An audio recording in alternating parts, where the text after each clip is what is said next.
우리가 뭐 로빈이나 파랑색 이런 새들 보면 그냥 바로 아, 새다 이렇게 알잖아요. 네, 그렇죠. 자연스럽게 범주하는 거죠.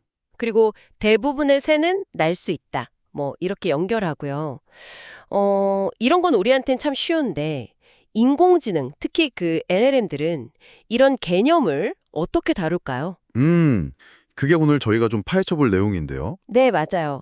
LLM하고 인간이 정보를 이렇게 확 압축하는 거랑 또 그 의미의 어떤 풍부함을 지키는 거, 그 사이에서 어떻게 줄타기를 하는지 한번 보려고 합니다. 당신이 AI를 더 깊이 이해하는 데 좀 도움이 될 거예요. 네, 오늘 이야기는 토큰에서 생각으로 LLM과 인간이 의미를 위해 압축을 어떻게 교환하는가, 이 논문을 좀 기반으로 하는데요. 아, 그 논문이군요. 네, 벌트나 라마, 제마 같은 여러 LLM들하고 또 그 루시나 매클로스키 앤 글럭스버그 연구 있잖아요. 인간의 고전적인 범주화 연구. 네네, 알죠. 심리학에서 아주 유명한. 그걸 직접 비교 분석했어요. 그러니까 AI랑 인간이 생각하는 방식, 그게 얼마나 같고 또 다른지 그 핵심을 좀 파악해 보자는 거군요. 좋습니다. 그럼 바로 한번 시작해 볼까요? 네, 가장 기본적인 질문부터요. 그 LLM이 만드는 개념 범주 있잖아요. 뭐 가구라든지 새라든지 이런 큰 틀이 우리가 생각하는 거랑 얼마나 비슷할까요? 일단 전반적으로 보면요. 상당히 비슷합니다. 아, 정말요? 네, LLM이 단어를 이해하는 방식, 그 토큰 임베딩을 클러스터링 해보면요. 그러니까 비슷한 것끼리 묶어보면 인간이 정의한 개념 범주랑 꽤 높은 상관관계를 보여요. 뭐 AMI, NMI 이런 지표들로 다 측정을 했고요. 그러니까 큰 그림은 대충 안다는 거네요. 그렇죠. 큰 그림은 파악하고 있다는 거죠. 근데 여기서 좀 흥미로운 점은 오히려 버트 같은 특정 인코더 모델이 어떨 때는 더 최신이고 훨씬 큰 모델보다도 더 인간이랑 비슷하게 범주를 만들더라는 거예요. 그건 의외인데요. 네. 그러니까 모델 크기가 전부는 아니다. 뭐 다른 요인도 중요하다. 이런 걸 좀 보여주는 거죠. 이야, 큰 틀에서는 비슷하다니 정말 신기하네요. 근데 그 안으로 좀 더 들어가 보면 어떨까요? 예를 들어서 우리는 로빈이 뭐 펭귄이나 심지어 박쥐보다는 훨씬 새답다 이렇게 느끼잖아요. 이런 미묘한 전형성 같은 거요. 이것도 LMM이 알까요? 아, 바로 그 지점에서 차이가 확 드러납니다. 아, 그래요? 네. 결론부터 말씀드리면 LLM은 이런 세부적인 의미 차이, 특히 그 항목의 전형성 같은 건 잘 못 잡아요. 잘 못 잡는다고요? 네. 연구에서는 각 항목, 예를 들어 로빈이라는 단어 임베딩하고 그 범주명 새 임베딩 사이의 유사도, 뭐 코사인 유사도 같은 걸 계산했거든요. 네. 그걸 인간이 평가한 전용성 점수랑 비교를 해봤는데 그 상관관계가 아주 낮게 나왔어요. 스피어만 상관 기수로 봤을 때요. 그러니까 LMM은 참새가 왜 타조보다 더 새 같은지 그 느낌적인 느낌은 잘 모른다는 거네요. 그렇죠. 딱 그런 뉘앙스는 잘 파악을 못하는 거죠. 그렇군요. 큰 범주는 아는데 디테일은 좀 놓친다. 그럼 정보를 효율적으로 압축하는 거랑 의미를 풍부하게 지키는 거, 이 사이에서 균형을 잡는 방식 자체가 아예 다른 걸까요? 연구에서 정보 이론에 기반한 그 LTL이라는 척도, 그걸로 효율성을 쟀다고 하던데요. 아, 네, 맞습니다. 그 LLM 목표 함수라는 게 일종의 효율성 점수인데요.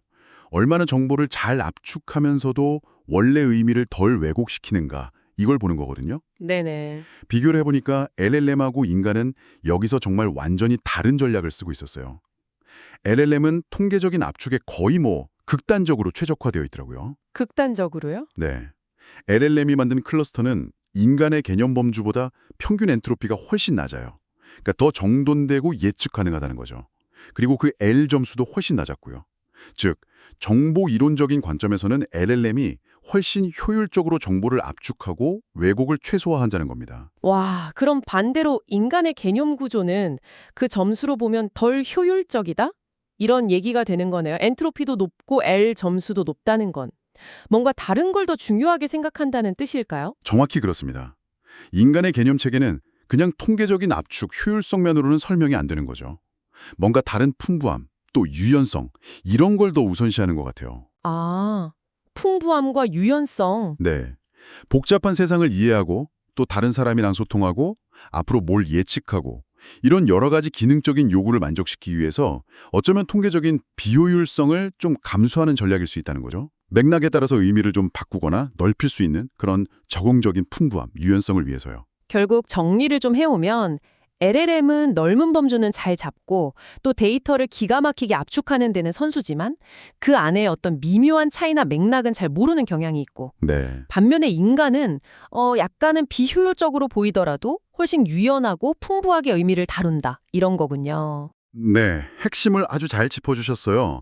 LLM은 패턴 인식하고 압축하는 데는 정말 대가죠.